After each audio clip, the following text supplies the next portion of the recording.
Welcome back to rSpace. In this episode, we got a guy who needs some advice. He was suspicious, snooped, and then ended up leaving his girlfriend. Let's see what we can do to help him. I was with her from June until several weeks ago. She was super awesome, but also, in my view, super shady. I blindsided her pretty hard by leaving her. Sorry in advance for the novel, but I think the details are important. We met on Tinder and hit it off immediately, as we shared lots of common interests, maybe more than anyone else I've ever met. We actually matched while she was visiting a friend in the city where I live, but she was living in a college town about 100 miles away. The good first 2 weeks of knowing each other was from Tinder messages and texts only. Finally, went and met up with her in real life, and she was far more awesome than I expected. Anyways, I was taking online summer classes at my university, and she was unemployed due to COVID, so even though she technically had lived 100 plus miles away, she basically lived with me for most of the summer, lying to her parents about where she was. Fast forward to the autumn semester, and we go from living with each other for 2 to 3 weeks straight per month to seeing each other for 1 to 3 days a couple of times per month. It was around this time a family friend of hers, basically her godmother, died. Though she faced it really bravely at first, it came to consume her and she quickly became depressed, anxious, and her eating disorder got worse. A week or so after the funeral, I didn't go and she was totally fine with that. I came to visit her and she was acting funny. We talked and she expressed how she'd been feeling very depressed given the death and that she missed me often, but that was it. I took her word for it and tried to do my best to be there for her and suspected nothing. The next day, however, we were doing homework together and were talking about a painting she was studying for class. I'm a musician and she was an art student, so it was fun to discuss art and music. Soon after, she left to go to work, and while she was gone, I noticed her laptop was open. I thought it might be fun to look at the pieces she was studying for class and talk to her about them when she got home. Instead, I noticed her Messenger app, the one for sending iMessages on your computer, sitting next to her notes. Front and center were texts to her friend about how she wished I wasn't there, how I wish he would just teleport away, and her friend asking her, "How's the breakup going?" with my girlfriend replying, "Not good." I was appalled. I knew coming to visit her that she hadn't been doing great, but even being there in person, I had no inkling that she wanted to break up. She totally hid that from me. I did the wrong thing, and with her computer open, I kept snooping. She'd expressed to the same friend as above once that she didn't love me the same way as she loved her ex. After coming with me to meet my parents, she excitedly texted her friend about how wealthy my parents are. I present fairly middle class myself, as that's how I grew up, but my parents do well for themselves now. I found texts to a guy friend several months into our relationship where my girlfriend described me as the boy I'm screwing and my friend. She sent pictures of herself to her guy friend that I took of her while omitting to send a single picture of me and her together. Meanwhile, this guy friend, which I only heard about once or twice, would occasionally send her texts about how horny he was or about how many times he jacked off that day. In her texts, she would always brush him off, but it made me feel so gross that my girlfriend was even entertaining this guy with conversations about those things when I knew nothing about him from her end. She eventually got back from work, and I decided the best thing for both of us was to not bring up the snooping I'd done. I knew it was incredibly wrong to spy, but I felt I'd learn important things that would determine my moves forward. Throughout that night, continued to act as normal as she had been when I arrived. The next morning, I packed up early and told her I felt she didn't want me around, as I had found out from the text to her friend, but she vehemently denied it. We eventually agreed to break up, and my decision to leave her and leave town was devastating to her. Almost immediately after I'd gotten home, she started texting me again. After about a week or so of awkward back and forth, we decided to give it another go. She told me that our relationship was the only healthy one she'd ever been in, and that she loved me earnestly. As she was busy with school and work, we didn't visit each other for another month, but when we finally saw each other again, it truly felt like we were working towards the level of trust and intimacy we used to have. Trouble began again for me when she would talk in her sleep. Several times while we were sleeping, she would roll over and call me by another guy's name, or be talking to another guy's by name in her dreams. I chalked it up to randomness of the subconscious and ignored it. We didn't see each other again until just before Christmas, when she came to visit for my birthday.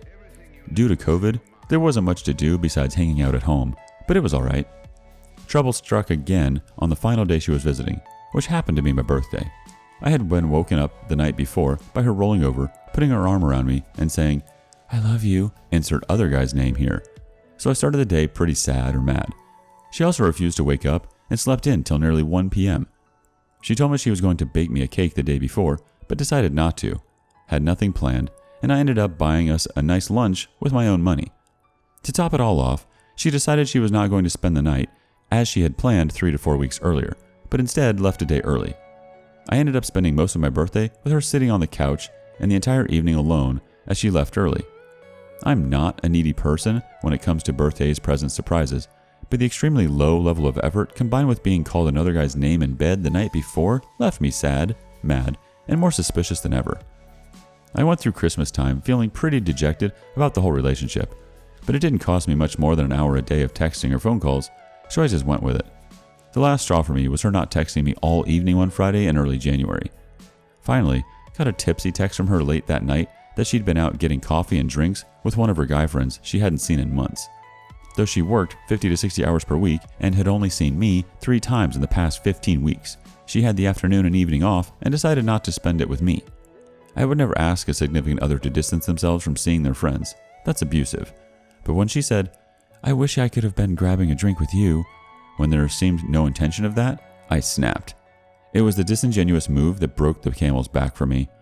The next day, I told her about my reservations about our relationship and how I felt like she had stopped caring and wasn't being completely honest about her lingering emotions for her exes. I asked her about the guy she called me in her sleep the night before my birthday, and she told me she had no idea who he was. 5 minutes looking at social media and Venmo, yeah, I know, it was creepy. And I knew she was flat out lying. He was her ex, friends with benefits, a month or 2 before we met. I knew at that point I couldn't go on anymore. I'd never expect a girlfriend of mine to give me the rundown on their entire past, but don't lie to me. I took her completely by surprise that I decided to leave for good, and she ended up getting pretty angry at me for breaking up. I'm several weeks single at this point and don't feel great, but I'm doing alright. It sucks because the girl was incredibly perfect for me in a number of ways that are very important to me. On the other hand, a great deal of problems I had with the relationship originated from my suspicion of her and snooping through social media, Venmo, and on her computer once several months ago. In the end, I think I did the right thing for myself, but confronting the fact that my doubts seem to be rooted in my own insecurity and inability to trust has had me wondering how to grow and move forward. Lord of the Low End is the first to chime in.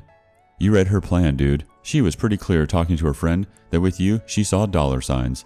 You literally stayed in a relationship with a girl you knew didn't like you and was eyeing your parents' money. You said because the cost of participation was only texting? That's passivity. If you don't look forward to talking to someone, maybe don't be in a relationship with them. SSBB08 adds, OP finds out she didn't like him around, was planning on breaking up, that she didn't love him the same way as her ex, that she was extremely inappropriate with another man, hiding her relationship with said man, and outright admits she is excited his parents are rich. OP, she was incredibly perfect for me. Rose-tinted glasses are a thing, OP. Give it time, and you'll see that you made the right choice. And the only regret you'll have is not staying broken up the first time. You'll find someone way better for you than this. Cap-Fed Hill chimes in. OP will probably reply, but we both like Nickelback. Don't you realize how rare that is? How incredibly perfect we are for each other. Like I said, rose-tinted glasses. Having a couple things in common does not make them a perfect match for you. This chick was bad news. You're much better moving on. Monatsia defends the guy. It's very easy for us to be objective, as we have no emotional stakes in this and are pretty unaffected. But I bet that in a few months, OP will look back at this post and situation and berate himself for missing the flags and staying in a relationship he wasn't committed to. Feel Fine I Lie thinks, this type of crap is so common in modern dating. I think as soon as you get that gut feeling something's off, it's best to attempt to talk it out. Then, if nothing's solved, just bail. And don't take girls you meet on Tinder seriously. Just don't. APAC Demand adds, I found my fiancé, soon-to-be wife on Tinder. A girl also stole money I gave her for drugs. Ex, I think. I can't remember now. And stopped contact by sending me pics of her in bed with another girl. Guess it can be a box of chocolates. Feel Fine I Lie replies back, I know what you mean, man. I think because I went through a pretty high volume of girls on Tinder and found some absolute bad ones, it puts a bad taste in my mouth. Like, I've literally been stabbed by a girl off Tinder. And I won't even go into the amount I met who told me about their boyfriend after sleeping with them. It's just my experience and observation, but if you met a good girl on there, then she's an outlier. Or you're mistaken. I have been. But I stand by my initial Tinder opinion. I'd say by rough estimate, you find an okay decent girl per 50 dates. And those odds aren't worth the effort. Or I've been insanely unlucky in who I've met. Honestly, observations and inferences I've put together from Tinder versus girls I've dated who don't or haven't used Tinder is a pretty interesting topic that I could talk about all day, to be honest. APAC Demand comes back with, I've heard pretty similar stuff from guys I've met, so I think I've just been lucky. I've had a few ons, none went particularly bad, and pretty much only 2 that I saw more than once. One being the girl that stole my money and my fiance. I realized how special she was, and knew even though I liked partying and hooking up, that giving that up was worth a real relationship. The only advice I'd give anyone trying Tinder, not you sound like a veteran, is don't take it too seriously. You might meet good people, you might meet crap people. It's the luck of the draw, but be safe and have fun. Feel Fine I Lie's last comment about this. You sound like a good dude. I hope it works out with your fiance. I agree that giving up, partying, and hooking up is pretty easy when you find that person. It's just the rarity of that person, which I guess is what makes such a small sacrifice relatively easy. And yeah, I fully agree. Don't take Tinder seriously. It's what I was saying, but I worded it way more negatively. And then APAC Demand rounds out that conversation thread. Thanks man, really appreciate it. And yeah, giving it up for a special person makes it easy. Have to treasure those people because they definitely are rare. Even though I had some fun on Tinder, I'm honestly glad I don't foresee going back on ever again. Our last comment comes from Into Exodus and gets back to the story at hand. The girl wasn't perfect for you. The girl you thought she was perfect for you. Big difference there. Good on you for leaving, man. You should have stuck with it the first time, but I know how it goes. You've made the right call for yourself here. Stick to your guns and look forward. There's plenty of sweethearts out there to make you forget about this one.